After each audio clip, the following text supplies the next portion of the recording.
Et bonjour mes choupinous et bienvenue. Alors à la dernière vidéo on s'est arrêté au scotch sur les jointures des panneaux sandwich. Maintenant on va attaquer le pare-pluie. Donc les pare-pluis c'est comme les tuiles, il faut respecter le sens d'écoulement de l'eau. Donc tu commences par le bas de la pente et au fur et à mesure tu remontes pour que les superpositions soient dans le bon sens. Allez c'est parti.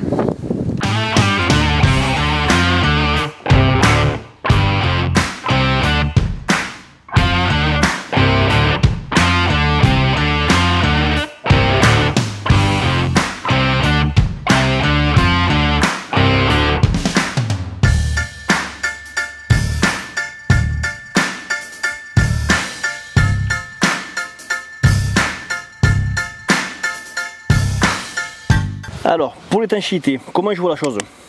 Tu vois, je me suis récupéré de l'HBS 200 de chez Griffon.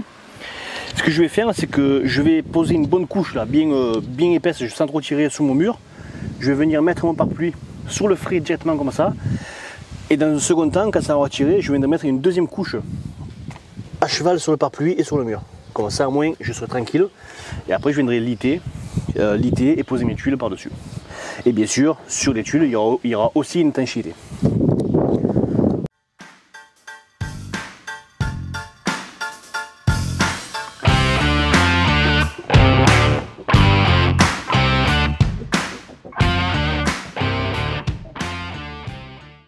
Bon, tu vois, l'étanchéité là, elle est sèche, elle a tiré 24 heures et je te garantis que là, c'est sec et c'est super étanche. Tu vois, je t'approche. Tu vois là c'est vraiment, tu vois c'est du caoutchouc en fait.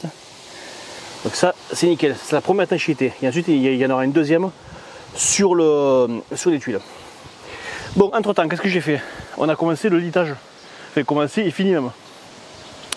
Alors oui, j'ai lité directement en position transversale. Je n'ai pas posé de lito dans le sens de la pente. Parce que là-bas tu vois il y a des câbles électriques. Et si j'avais posé des litos dans le sens de la pente, je serais trop pour ces câbles. Donc voilà, donc j'ai pas le choix. Mais oui, normalement il aurait fallu que je contrelate. C'est-à-dire que je mette des litos dans le sens de la pente et par-dessus mes litos transversales. Voilà, ça c'est ma faute, j'aurais dû calculer. Mais bon, et des fois, sur les chantiers, on fait pas toujours ce qu'on veut. Par contre, il faut savoir que les panneaux là que j'ai là, donc tu vois, là ils respirent. Et tu vois, l'eau elle peut quand même s'évacuer dessous là. Donc tu vois, c'est un problème sans l'être non plus quoi.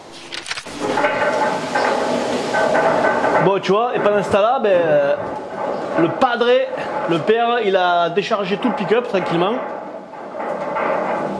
Ça va pas? Et bon là il joue un petit peu que le feu quand même.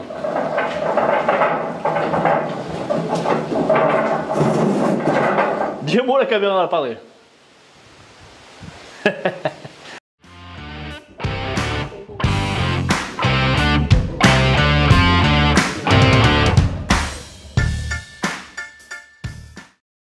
Bon tu vois, avec le père, on a monté toutes les tuiles.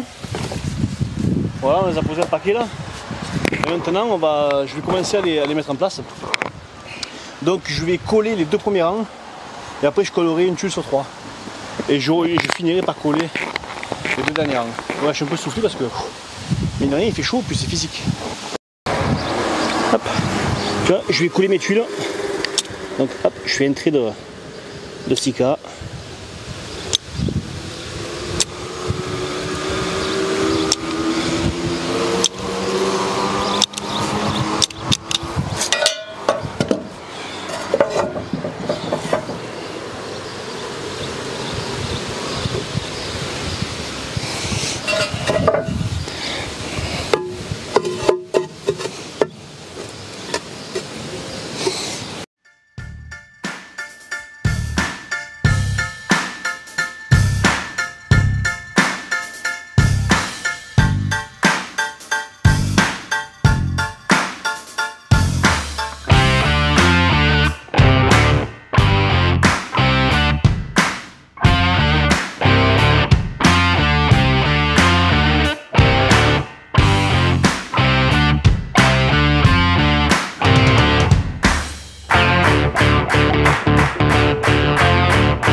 j'arrête la vidéo quelques instants pour te parler de la tuile que j'utilisais. Donc c'est la tuile de marque Monnier et c'est la série Marseille.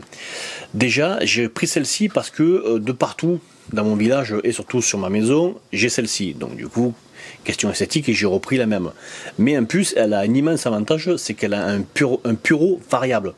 Alors, en vulgarisant, un pureau, c'est quoi? C'est l'écartement que tu peux avoir entre tes lithots. Voilà. Celle-ci, elle peut varier de 32 à 36 cm. Donc, tu te doutes bien qu'avec des mathématiques de base, tu peux arriver à calculer l'écartement de tes lithots pour arriver en haut de pente sur une tuile pleine et t'éviter des coupes. Voilà. Allez, on continue. Alors maintenant, comme tu peux voir, c'est ma rive là, donc les bouts de décoffrage. Donc, alors, il existe des demi-tuiles, mais j'ai pas voulu m'embêter avec ça, donc j'ai posé des tuiles complètes et ensuite je vais venir les recouper. Mais pour suivre une ligne droite, je vais me servir d'un cordeau.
Bon, tu vois, j'ai coupé les rives.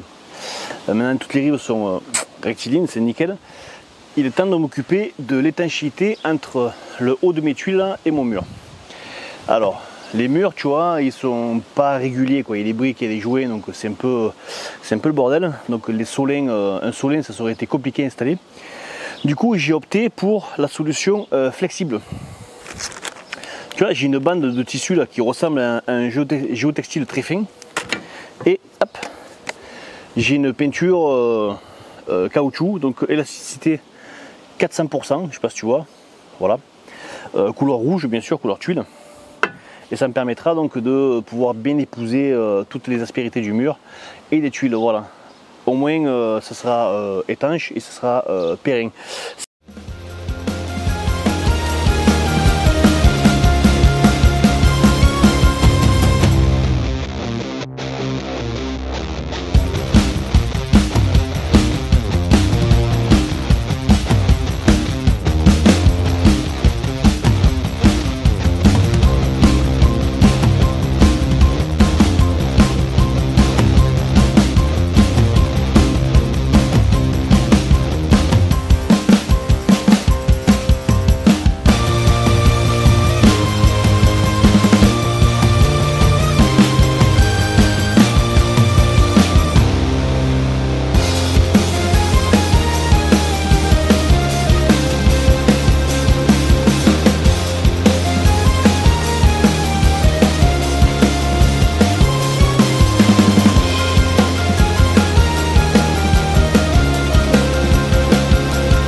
Et voilà, tu vois, donc avec l'étanchéité de la toiture, cela termine cette série de vidéos sur l'extension.